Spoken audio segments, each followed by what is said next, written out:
Avant de demander qui veut prendre la parole, je voudrais juste rebondir parce que vous l'avez comment dire, abordé lors de la présentation sur le commissariat du poste des Grésilles, puisque c'est aussi un sujet qui m'est cher. Vous dire qu'on l'avait présenté sur plusieurs débats d'orientation budgétaire, mais c'est vrai qu'on voulait avoir l'assurance que la police nationale, puisque c'est un poste de police nationale, maintienne son poste de commissariat aux Grésilles, puisqu'on avait eu, alors moi j'étais pas élue à l'époque, mais sur le commissariat de la Fontaine-Douche, où finalement des travaux importants avaient été lancés, et puis 1 ou 2 ans après, les effectifs de la police nationale s'étaient retirés, et donc bon, depuis on l'a transformé en maison de la tranquillité publique. Donc j'ai eu l'assurance du préfet et du DIPN qu'ils maintiendraient bien sûr les effectifs et commissariats de police, et du coup qu'ils allaient même changer, puisque le développer davantage, puisqu'ils ont plus beaucoup de place au commissariat de police nationale. Donc nos services ont travaillé vraiment en commun pour voir quels étaient les besoins précis de la police nationale. Le cahier des charges a été donné, les services ont travaillé ensemble, et j'ai le plaisir de vous annoncer qu'on va lancer tout prochainement les travaux, puisqu'on fera une visite avec le préfet et le DIPN très très prochainement pour enfin, et là j'en suis contente parce que c'est vrai que ça faisait sur 2 budgets qu'on en parlait, on peut enfin lancer ces travaux sur le commissariat des Grésilles avec l'assurance du préfet et du DIPN que ça restera un poste de police nationale. Donc qui souhaite prendre la parole? Donc il y a monsieur Bichot, monsieur De Vregil, monsieur Sibert, monsieur, c'est que des hommes décidément, Muller, monsieur Lovicki, monsieur Chevalier, madame Savina, monsieur Chevalier et monsieur El Assouni. Donc si je résume, donc j'espère que vous serez synthétique dans vos interventions, ça fait monsieur Bichot, monsieur De Vregil, monsieur Sibert, monsieur Muller, monsieur Lovicki, madame Savina, monsieur Chevalier et monsieur El Assouni et monsieur Rebsamen à la fin. Ok, eh bien c'est parti. Donc monsieur Bichot. Oui, Madame le maire et chers collègues, ce débat est particulier cette année car il se situe à la veille des élections municipales. Chacun sait que le prochain budget, même si vous le faites voter en décembre, dépendra par la suite des élections municipales du mois de mars. Et nous n'avons pas la même vision des priorités pour l'action municipale.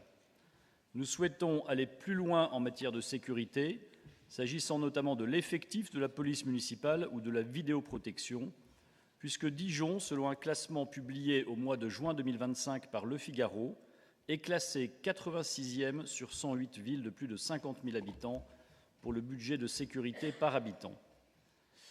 Nous souhaitons également être plus volontaristes dans la rénovation et l'entretien du patrimoine communal pour combler le retard que vous avez pris depuis 25 ans. Le patrimoine historique, les écoles avec l'éradication urgente et prioritaire des derniers préfabriqués vétustes toujours en place, les bâtiments communaux, la voirie très dégradée aux côtés de la métropole, en évitant aussi que les budgets ne dérapent quand une opération est lancée. En matière d'urbanisme, nous souhaitons limiter les constructions nouvelles et favoriser la rénovation du bâti existant en préservant les espaces de pleine terre et en recherchant une harmonie architecturale. Vous faites exactement tout le contraire en ce moment. Enfin, nous souhaitons mieux contrôler l'utilisation de l'argent public en mettant fin aux projets pharaoniques, aux opérations de prestige et aux dépenses somptuaires. Nous voulons ramener le taux de la taxe foncière que vous avez augmenté de 32% depuis 2001 dans la moyenne des grandes villes de plus de 100 000 habitants. Merci pour votre attention. Oui, bon, écoutez, les élections municipales viendront en leur temps. Là, nous sommes au conseil municipal et en plus, il y a des choses vraiment fausses que vous dites, notamment sur les questions de sécurité. Je peux vous donner aussi d'autres classements. Et puis, malheureusement, Nice et Nîmes, qui font beaucoup plus, là, ça ne les a pas empêchés non plus d'avoir des drames. Et je crois que sur ces sujets aussi, il faut rester humble, mais on avance. Donc, ensuite, c'est monsieur De Vregil. Merci Madame la maire, chers collègues. Ce dernier débat d'orientation budgétaire dans la mandature est l'occasion d'un état des lieux pour préparer la trajectoire à suivre dans les prochaines années.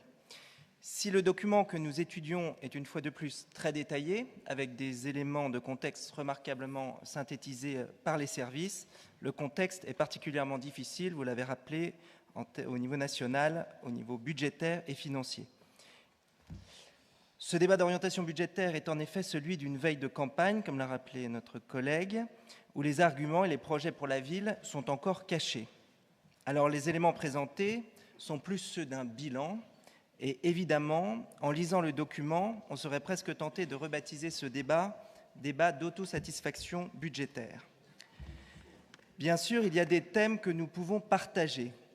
La rénovation des écoles, la politique énergétique, en lien avec le réseau de chaleur, le désendettement de la ville, même si cela se nuance et j'y reviendrai, ou bien encore certains programmes culturels comme la bibliothèque Colette. Toutefois, sur un certain nombre de sujets, il n'y a pas de quoi pavoiser. Le plus éclatant est sans aucun doute la sécurité, où vous vous enorgueillissez d'avoir atteint péniblement les 100 agents de police municipale et reprenez comme une liste à la Prévert les opérations de communication que vous menez, qui sont plus efficaces en nombre d'articles dans la presse et en publications Facebook que dans les statistiques de la délinquance. Faut-il rappeler ce qu'est devenue la place de la République sous cette mandature ? Nous appelons à une politique nettement plus offensive pour consolider notre police et ses moyens, ainsi qu'une prise en main de la lutte contre le narcotrafic à tous les niveaux. Une autre autosatisfaction est celle liée à la stabilité des taux de la taxe foncière. Dans une période où les bases seraient restées globalement stables et où la ville n'aurait pas eu d'excédent budgétaire, cela aurait été honorable. Pourtant, tout contribuable peut constater que ses impôts ont augmenté au cours de la mandature. Les bases ont explosé du fait de l'inflation de la crise sanitaire et les recettes fiscales de taxes foncières ont augmenté de 20% sur la mandature. Alors certes, cela a été automatique, mais il n'y a pas eu de contrepoids volontaire de la commune. Peut-on s'en satisfaire ? Je ne pense pas. Oui, la baisse du taux de la taxe foncière est possible, notamment pour soutenir les classes moyennes. Dans ce tableau d'autosatisfaction, il y a malgré tout un manque, l'absence de toute référence à la politique d'urbanisme. Brandie jusqu'alors en étendard, la volonté de votre prédécesseur de construire à tout prix des logements, avec comme unique thermomètre de réussite la croissance de la population de notre ville, cette dernière n'a plus le droit de citer dans le document en juin. Serait-ce un sujet qui fâche et dont il vaudrait mieux ne plus parler ?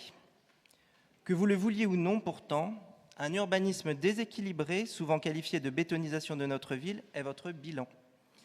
Il aura un coût certain pour l'avenir, avec des aménagements de rattrapage dans les espaces verts, la protection de la biodiversité, la voirie, les transports en commun ou les services.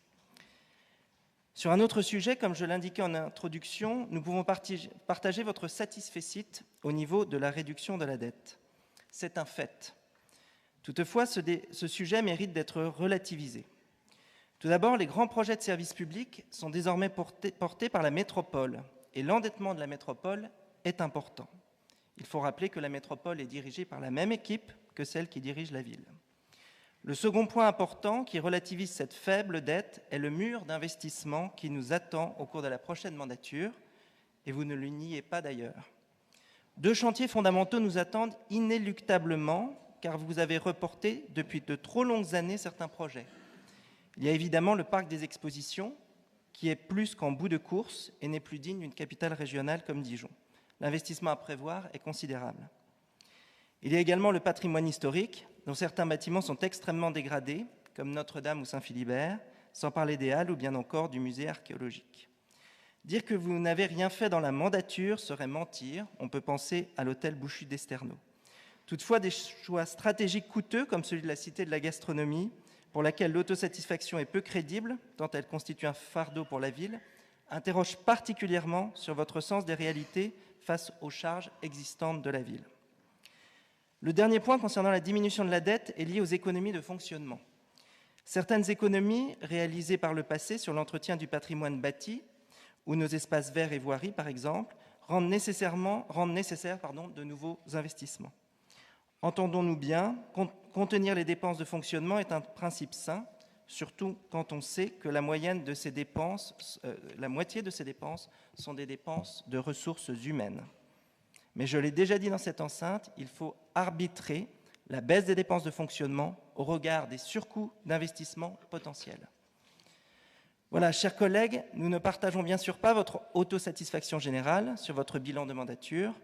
Il y a beaucoup à redire sur les questions de sécurité, de fiscalité ou bien encore d'urbanisme.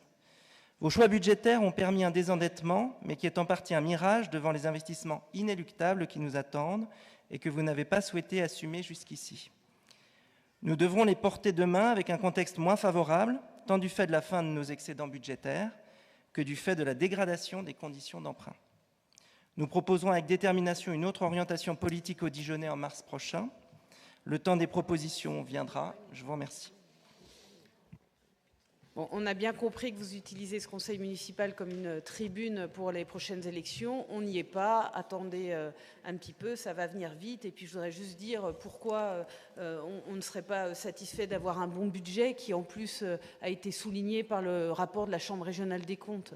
Oui, on peut s'en satisfaire d'avoir eu une bonne gestion. Et puis je rappelle qu'on a une boussole, ça a été dit dès le début de ce mandat, c'est aussi le logement de tous les Dijonnaises et en particulier des familles modestes et des classes moyennes qui ont tout le droit à un logement social. Et je ne vais pas redire ce que j'ai dit tout à l'heure par rapport à la construction. J'ai dit aussi qu'on allait changer notre méthode de construction puisque dès que je suis devenue maire, eh bien, en accord avec le président de la métropole, j'ai annoncé ici même dans cette instance, donc je le redis puisqu'apparemment vous n'avez pas écouté ce que j'ai dit tout à l'heure, que nous allons plus construire sur les zones de pleine terre.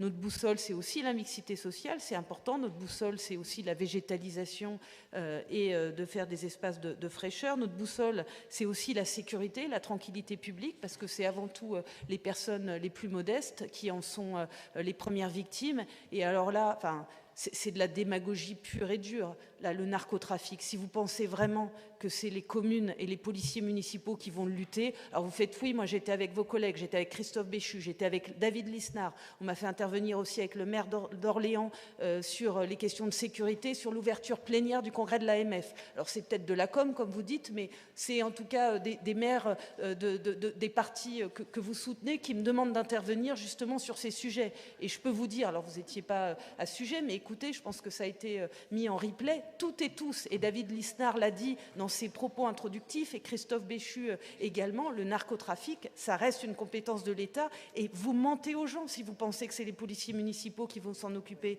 En revanche, effectivement, eh bien, on continue, on a mis les policiers municipaux, ils sont 100, je rappelle juste qu'on en a recruté plus de 50, parce que c'est compliqué, toutes les communes, je l'ai déjà dit dans cette instance, eh bien, essayent d'en recruter, c'est pas facile, on a mis des caméras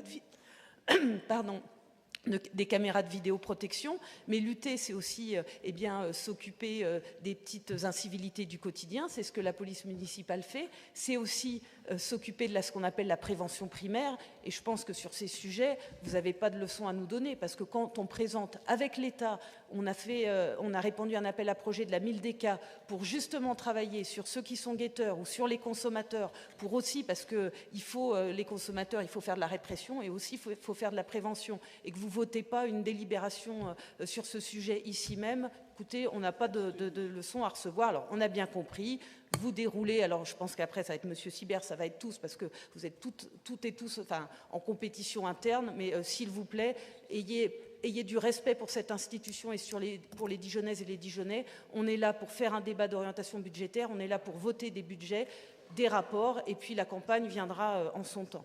M. Sibert.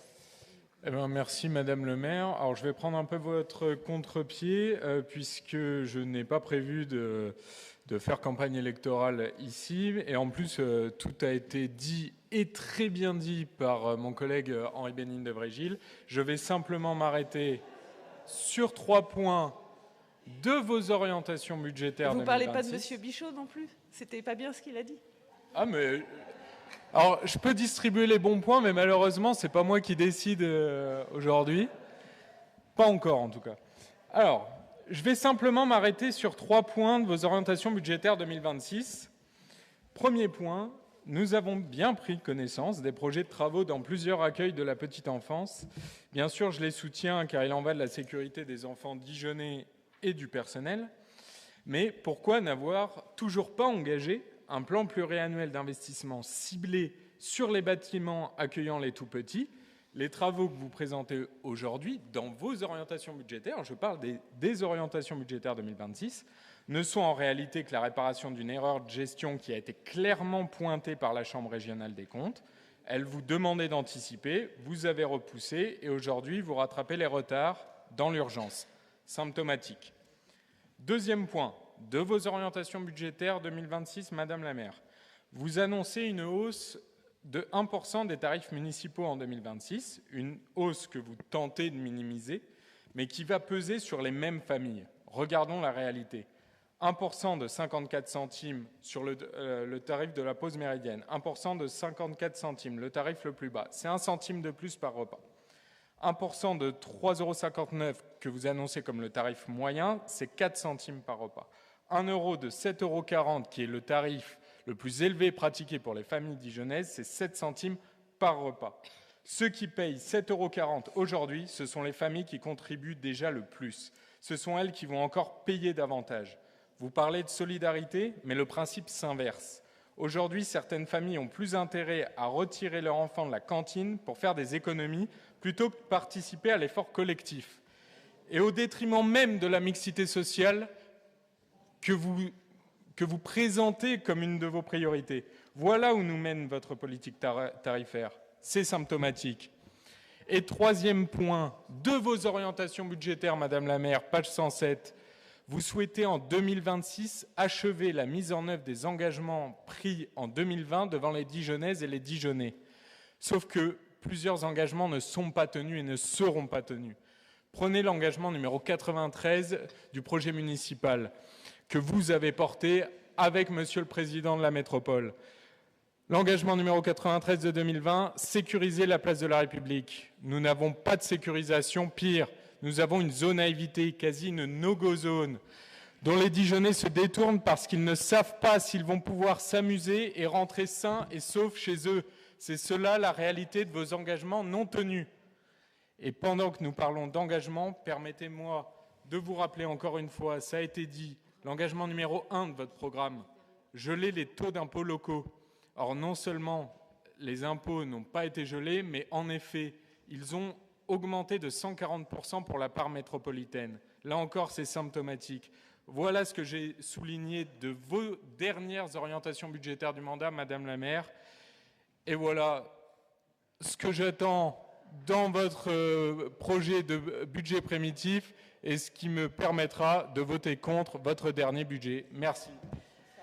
Voilà, écoutez, je ne vais pas répondre, ça ne va pas être un ping-pong parce qu'il y a beaucoup d'interventions, donc on a compris avec tous le même objectif. Je proposerai à Madame Bataille, parce que tout à l'heure elle présentera un rapport sur la petite enfance et elle aura l'occasion de vous répondre parce que c'est faux ce que vous dites, mais je vais donner la parole maintenant à Monsieur Muller. Merci Madame la maire, Monsieur l'adjoint en finances, chers collègues. Une brève intervention concernant ce débat d'orientation budgétaire. Comme chaque année, ce rapport est l'occasion de saluer la qualité du travail accompli par les services de la ville, et en particulier par les agents du service finance. Une tâche d'autant plus difficile que le contexte que vous décrivez longuement dans ce document est marqué par une instabilité internationale préoccupante, mais aussi par une situation politique nationale inédite, une crise de régime, source d'incertitude pour les collectivités. Mais au-delà de savoir si un budget pourra être adopté, une chose est déjà certaine, il portera l'empreinte de l'austérité. L'injonction faite aux collectivités territoriales de réduire leurs dépenses pour contribuer au rétablissement des comptes de l'État, alors qu'elles ne sont en rien responsables des déficits, constitue un coup dur porté à la transition écologique. Les collectivités sont pourtant l'échelon le plus pertinent pour mener ce type d'investissement. Plus largement, le climat politique délétère du moment relègue au second plan les enjeux d'atténuation et d'adaptation au dérèglement climatique et remet même en cause des avancées écologiques majeures. La récente loi Duplon en est une illustration frappante. Derrière l'appel obsessionnel à réduire la dépense publique se cache en réalité une convergence idéologique entre les droites libérales et l'extrême droite, appuyée par les ultra-riches et les multinationales qui refusent de contribuer équitablement à l'effort collectif. En préservant les privilèges fiscaux des plus aisés, ces forces politiques privent l'action publique, et notamment la transition écologique, de moyens indispensables. Et ce sont également la santé, le logement, l'éducation et encore la lutte contre la précarité qui en pâtissent. L'Association des maires de France vient d'appeler à juste titre à faire de l'urgence climatique une grande cause nationale. Mais comment y parvenir si l'écologie continue d'être sacrifiée et si les collectivités sont chaque année davantage sollicitées? Combien de rapports faudra-t-il encore pour que l'adage « mieux vaut prévenir que guérir » s'applique enfin au financement écologique? On le sait, le coût de l'inaction est au moins 5 fois supérieur au coût de l'action. Ce constat ne vient pas d'un militant écologiste en campagne. Il est issu du rapport Stern, publié en 2006 par Nicolas Stern, ancien président de la Banque mondiale, à la demande du ministre britannique des Finances. Investir 1% de PIB mondial chaque année permettrait d'éviter une perte de 5% en cas d'inaction. 10 ans plus tard, Nicolas Stern avoue qu'il s'est trompé. En réalité, l'inaction coûtera encore plus cher. Plus de 20 ans après ce premier signal d'alarme, la Cour des comptes tire la même conclusion dans son rapport sur la transition écologique. Si nous n'investissons pas aujourd'hui, la facture sera bien plus lourde demain. Le GIEC évalue le coût de l'inaction à 6% du PIB, l'ADEME à 7%. Et Dijon dans tout cela. En conclusion de votre rapport, vous annoncez que la ville ne contractera pas d'emprunt en 2025, mais que cela ne pourra pas durer en 2026. Page 124, vous précisez même, dans un contexte de normalisation progressive du niveau d'excédent budgétaire, cet emprunt d'équilibre ne pourra pas intégralement être annulé en cours d'exercice. Autrement dit, vous confirmez ce que je souligne déjà depuis plusieurs années à l'occasion des comptes administratifs. Les excédents augmentent constamment, la ville s'enrichit, la dette financière diminue, au détriment de l'action climatique. Nous nous désendettons alors même que la dette écologique, elle, ne cesse de grandir vis-à-vis des Dijonnaises et des Dijonnais, faute des investissements nécessaires. Selon nous, il est plus que nécessaire de changer de braquet, de faire preuve de plus d'ambition. Bref, il est temps que Dijon change d'air. Je vous remercie de votre attention. Monsieur Lovicki a demandé la parole et il l'a. Merci Madame la maire. Madame la maire, chers collègues, on le voit d'ailleurs bien actuellement, dans un conseil municipal, chaque débat d'orientation budgétaire a sa dramaturgie. C'est une sorte de pièce de théâtre classique où les rôles sont distribués à l'avance, l'essentiel ayant été travaillé en amont. Dans ce théâtre, nous avons la majorité qui tente d'expliquer l'art difficile de gouverner, ce que nous faisons bien, et puis il y a les oppositions qui se partagent les rôles de critique, souvent convenus, la plupart du temps stériles et parfois calomnieuses. Dans ces rôles ici, nous avons nos contemplateurs, ceux qui regardent les horizons. Un bien joli nom pour un parti plein de promesses éthérées. Ce qui est fou d'ailleurs avec l'horizon, c'est que lorsqu'on regarde ailleurs, on change d'horizon. Certains de vos colistiers s'en sont aperçus et regardent aujourd'hui dans la même direction que nous. Ceci dit, pendant qu'on regarde au loin, la vie, elle se passe ici. Et l'horizon, c'est bien, mais l'action maintenant ici que l'on fait, c'est mieux. L'attente n'a jamais été une politique.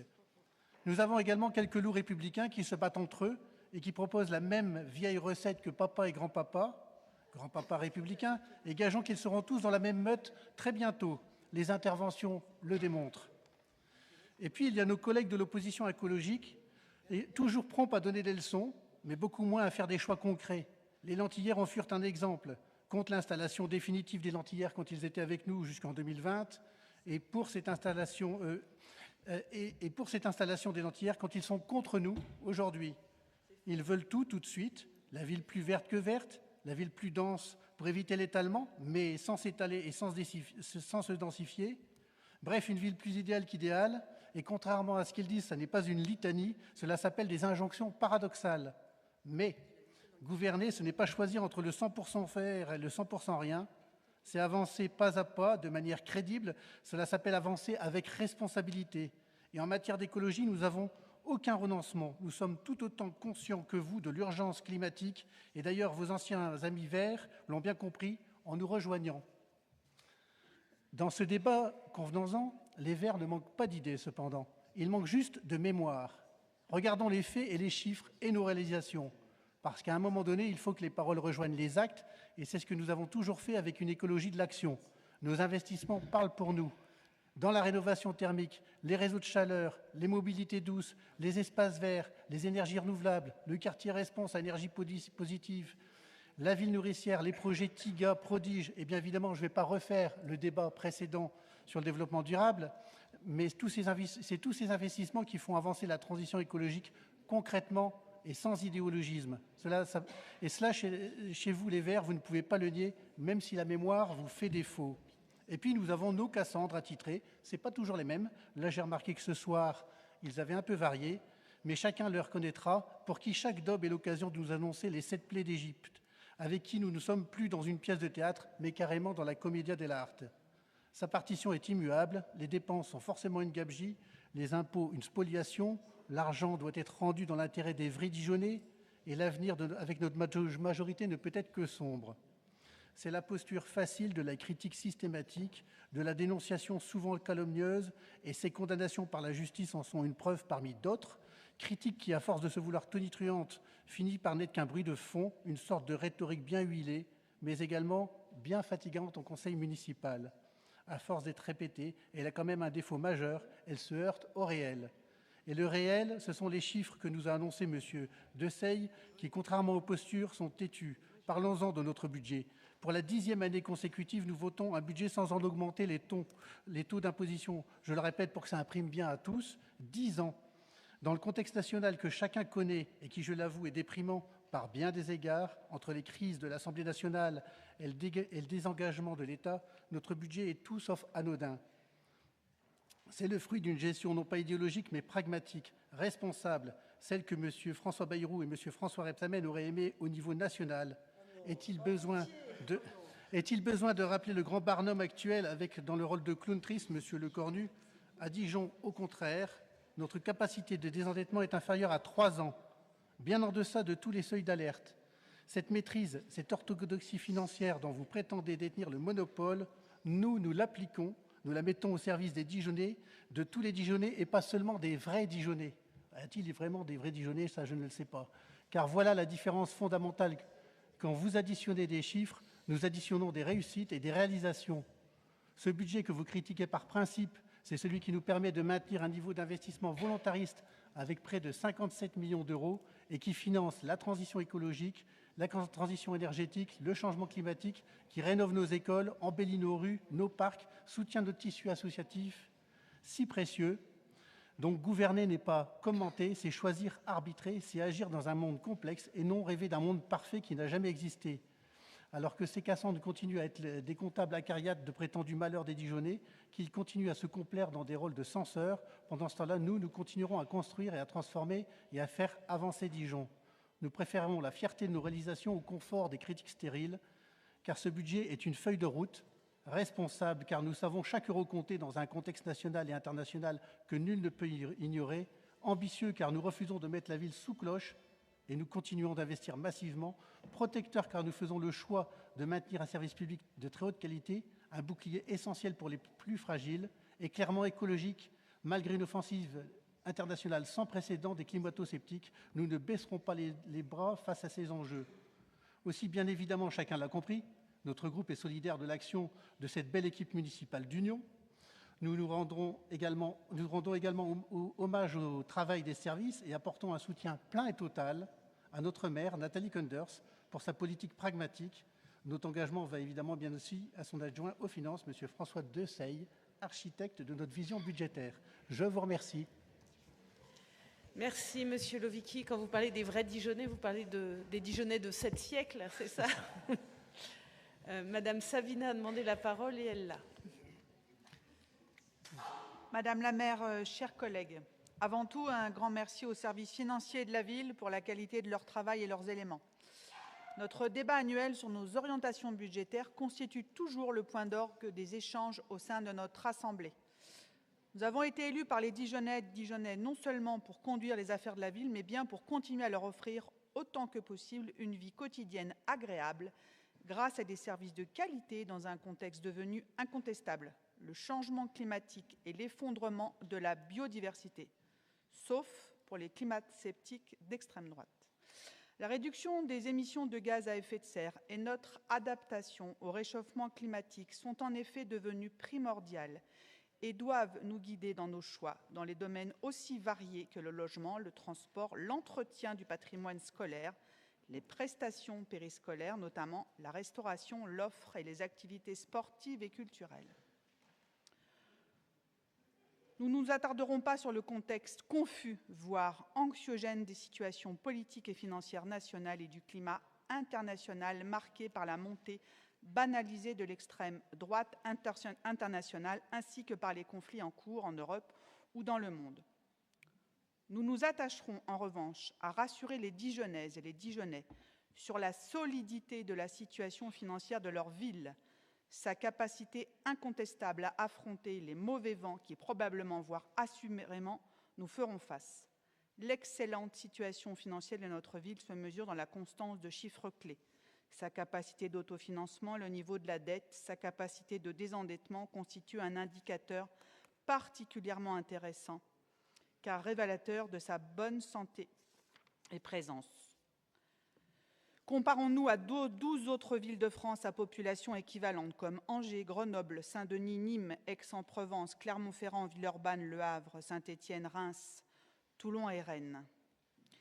Eh bien, effectivement, elles présentent, toutes ces villes, une moyenne de 4,84 années de capacité de désendettement, soit 2 années de plus que Dijon. Quant à la fiscalité, rappelons que nous n'avons pas augmenté les taux de la ville depuis plus de 10 ans, même si l'État a chaque année fait évoluer les bases à hauteur de l'inflation constatée.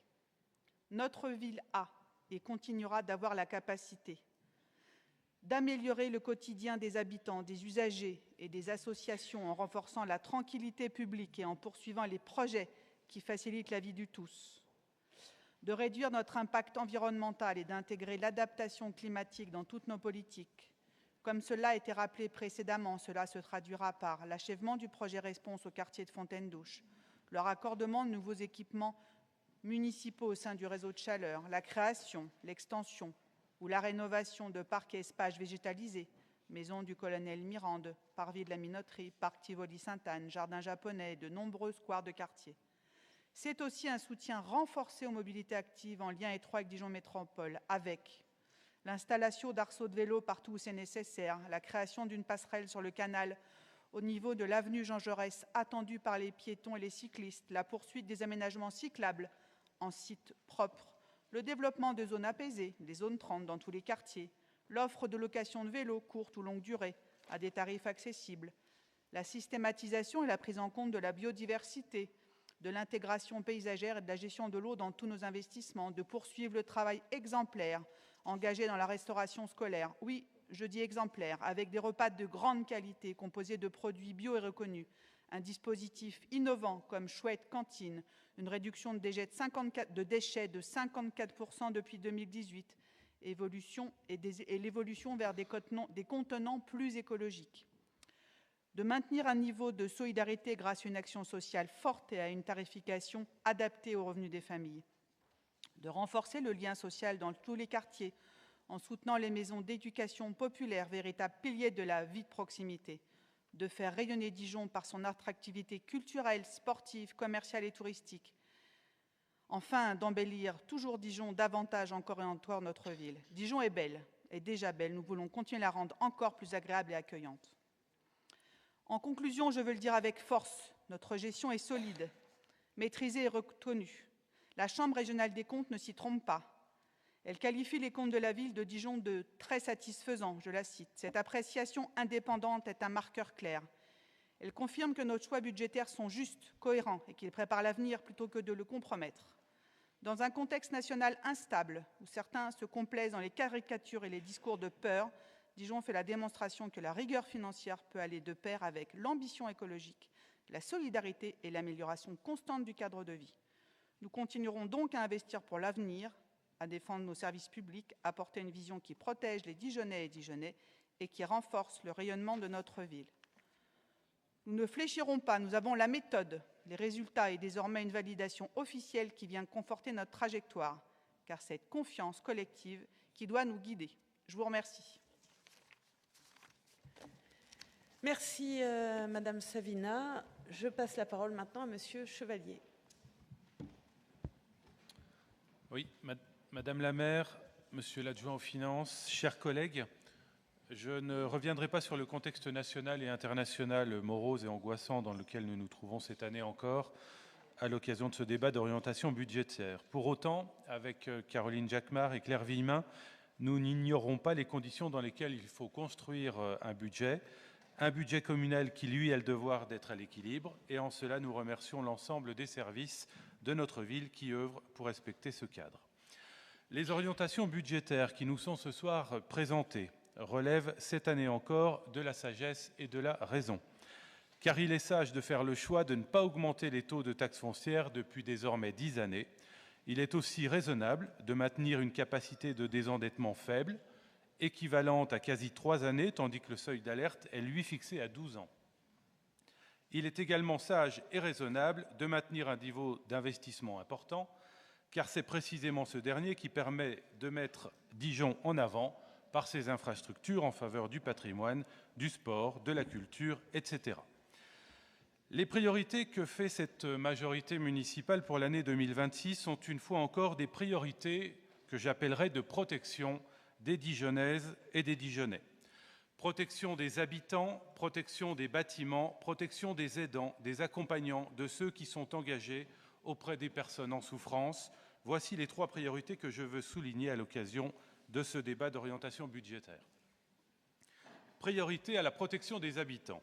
Tranquillité publique, sécurité.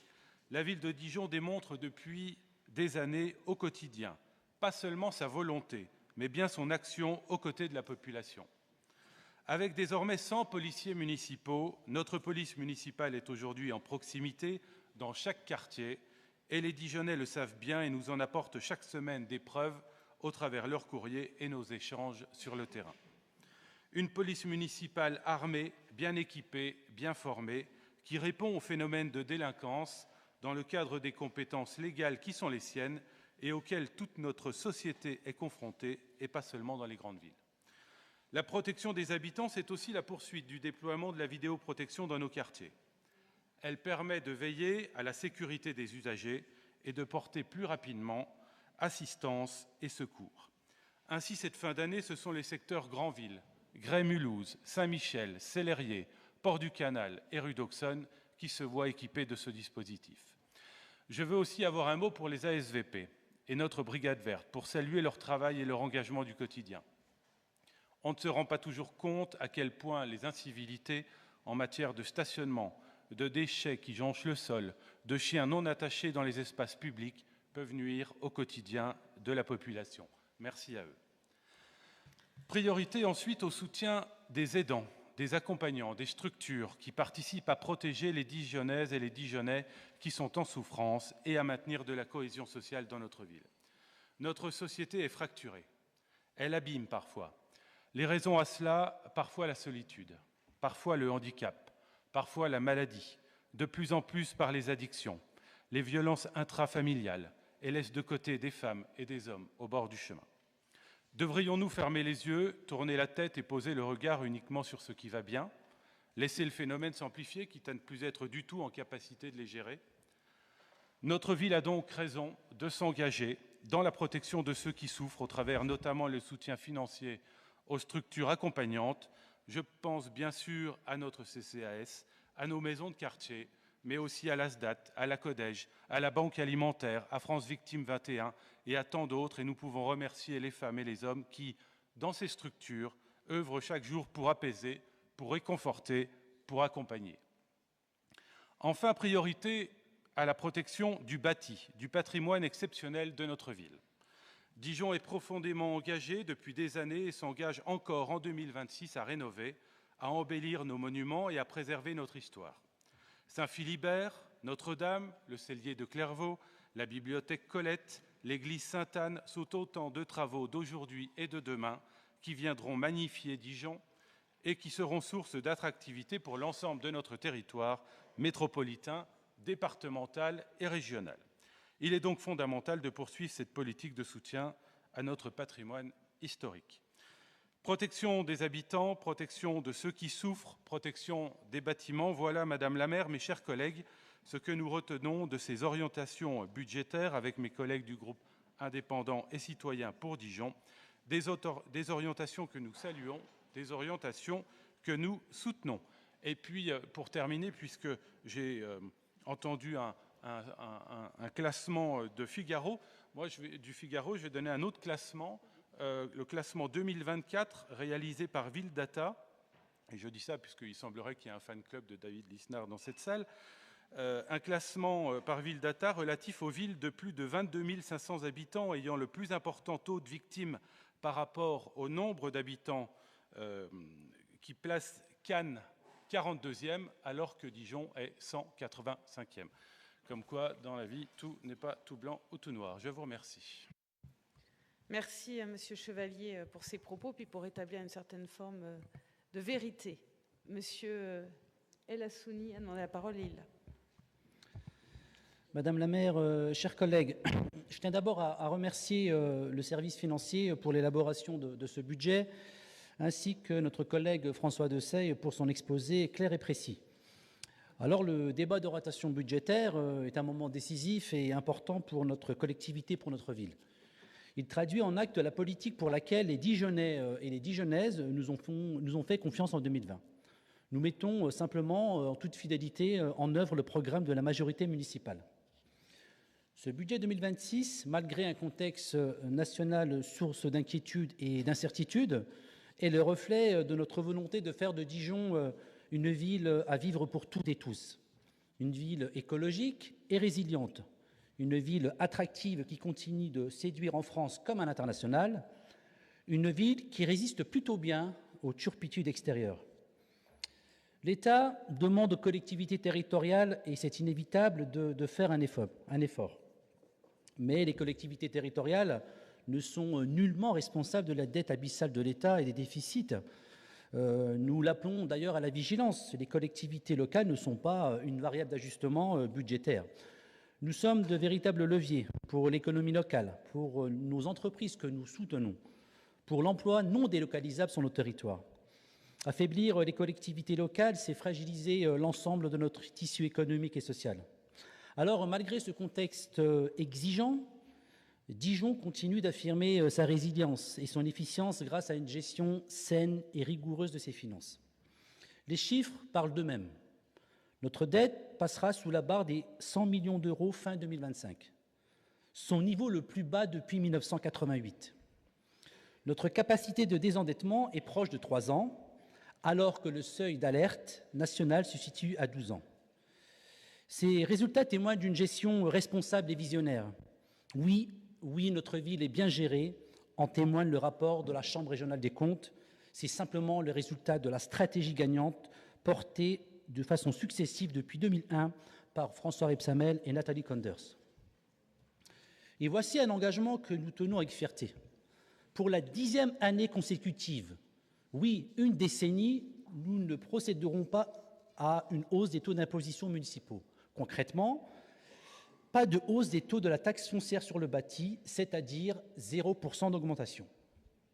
Ce choix est un acte fort et responsable qui témoigne de la volonté de notre majorité de protéger le pouvoir d'achat des Dijonnaises et des Dijonnais. Alors que les ménages continuent de subir la hausse des prix de l'énergie, de l'alimentation et des produits de première nécessité, nous refusons ici à Dijon de leur imposer une charge supplémentaire. Un pouvoir d'achat préservé, c'est la garantie pour chacun de vivre dignement et de trouver sa place ici à Dijon, quel que soit son statut social, ses origines ou sa condition. Notre boussole reste claire. Préserver le pouvoir d'achat des Dijonnaises et des Dijonnais tout en investissant pour l'avenir. Gérer le quotidien et pouvoir se projeter pour les 10 prochaines années. À Dijon, nos orientations budgétaires traduisent une ambition forte et cohérente. Faire de notre ville une référence en matière de solidarité, d'écologie et d'attractivité. Pour cela, nous prévoyons entre 55 et 60 millions d'euros d'investissement en 2026. Ces investissements ne sont pas que des chiffres. Ce sont concrètement des écoles rénovées, des équipements publics modernisés, des espaces publics embellis, une ville qui se transforme, fière de son histoire et tournée vers la modernité. Tout d'abord, une ville écologique. Et l'écologie, je le dis, n'est pas la propriété d'un seul parti. Notre vision de l'écologie est populaire et non punitive. Notre vision de l'écologie est populaire et non punitive. Notre ville investit massivement pour répondre à l'urgence climatique. Notre plan de rénovation des écoles dijonnaises représente 75 millions d'euros engagés. Nous avons déjà réalisé 26% d'économie d'énergie depuis 2010 et nous visons 30% d'énergie renouvelable d'ici 2030. La rénovation énergétique de nos bâtiments, la transition vers des mobilités durables, le renforcement de la biodiversité urbaine avec la création d'espaces de fraîcheur et de verdure, nous agissons concrètement pour préparer Dijon aux enjeux de demain, loin du dogmatisme. Une ville solidaire ensuite, qui continue de soutenir les plus vulnérables grâce à des politiques ambitieuses. Nous consacrons d'ailleurs 102 € par habitant au tissu associatif, bien au-delà de la moyenne nationale de 81 €.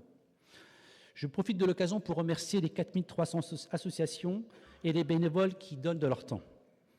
La tarification sociale dans la restauration scolaire, la gratuité de nos musées et bibliothèques, l'accompagnement constant de nos associations vectrices de cohésion sociale et le travail remarquable du CCAS, autant d'actions concrètes au service de la solidarité.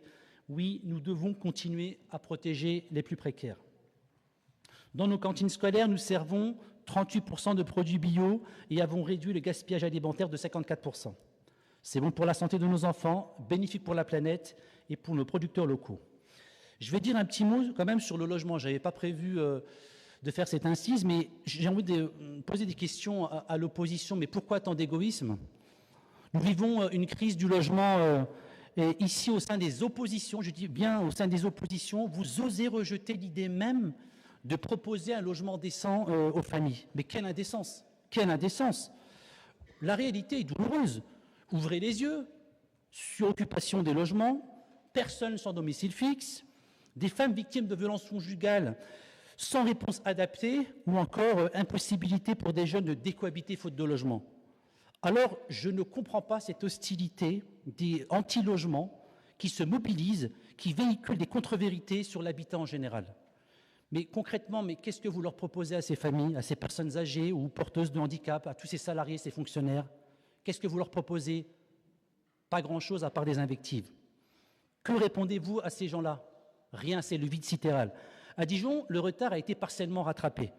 Mais la demande demeure très forte, avec notamment un effet ciseau très inquiétant pour les prochaines années, qui peut potentiellement provoquer une crise sociale. Nous avons une hausse assez spectaculaire du nombre de demandeurs. On a dépassé la barre des 12 000 demandeurs aujourd'hui sur la métropole. Sans parler de la baisse du taux de rotation ou encore une production de logements à tonnes. L'heure est à la vérité. Nous devons continuer à construire des logements de manière raisonnable et raisonnée, tout en considérant l'écologie et la biodiversité comme un axe fort et non contradictoire. Et depuis 20 ans, oui, depuis 20 ans, c'est le chemin qui a été pris pour conjuguer l'urgence sociale et écologique. Alors, que dire de M. Bichot et de M. Bourguignon? Je tiens ici à dénoncer publiquement l'hypocrisie de ces deux personnes qui, en séance, tirent à boulet rouge sur le logement social, mais qui, en privé, m'envoient des courriers, je les ai en ma possession, je pourrais éventuellement les faire circuler, expliquant qu'il faut à tout prix soutenir l'œuvre et l'orphelin et soutenir les familles. Votre comédie a assez duré. Si vous considérez que le mal-logement est une priorité, dites-le concrètement, mais dites-le publiquement. Donc, si vous considérez que le logement social est un problème pour la ville, arrêtez de m'écrire. Je ferme la parenthèse. Je vais poursuivre. Donc, une ville écologique, une ville solidaire et une ville attractive. Une ville attractive qui investit dans son développement économique, culturel et touristique. Donc, depuis 2025, les expositions permanentes de la Cité de la Gastronomie et du Vin sont gratuites, offrant ainsi un accès à la culture pour tous. Nous rénovons le parc des expositions avec l'ambition de doubler le nombre d'événements accueillis, renforçant ainsi l'attractivité de notre territoire. D'ailleurs, cette année, la foire gastronomique, avec 17 000 visiteurs, a été un succès populaire. Nous continuerons à soutenir nos commerçants, nos artisans, en préservant l'activité et le dynamisme de nos centres-villes. C'est aussi une ville plus sûre, avec désormais 100 policiers municipaux en poste pour garantir la tranquillité des Dijonnais, l'installation des vidéoprotections partout où cela est nécessaire, sans oublier le travail de prévention auprès de la jeunesse pour leur donner les clés de la réussite et les empêcher de basculer. Ces choix, nous les assumons avec responsabilité et détermination. Nous savons que les défis restent nombreux, mais grâce à notre majorité consciente des enjeux, à notre gestion rigoureuse et à notre vision de long terme, nous sommes en mesure de les relever. Dijon poursuit une trajectoire responsable et ambitieuse pour préparer l'avenir tout en protégeant ses habitants. Notre volonté de bâtir une ville pour toutes et tous, à la fois solidaire et tournée vers l'avenir, guide nos décisions aujourd'hui. Nous continuerons d'œuvrer avec vous, Madame la maire, avec la même détermination et la même responsabilité pour l'intérêt des Dijonnaises et des Dijonnais. Je vous remercie. Merci, Monsieur Lassouni, pour votre intervention. Et Monsieur François Rebsamen avait demandé la parole et il l'a. Oui, merci Madame la maire, merci chère Nathalie Kunders. J'avais demandé la parole parce que je me disais que le débat d'orientation budgétaire était le moment d'entendre des propositions. Quelle est la vision de la ville que portent les élus de droite qui passent leur temps à critiquer l'actuelle majorité sur ce qui a été fait et ce qui se fait, et sûrement déjà avant, ils critiquent ce que nous ferions si nous étions élus. C'est dommage parce que je pense que la compétition qu'ils se livrent entre eux les empêche de travailler. On n'entend rien finalement. Quelle est la vision de la ville qu'ils veulent? Au moins d'autres représentants de la droite dans le temps disaient nous voulons la voiture, nous voulons... Ils proposaient une vision de la ville. Là, elle était contre celle que nous avions, mais ils proposaient là rien.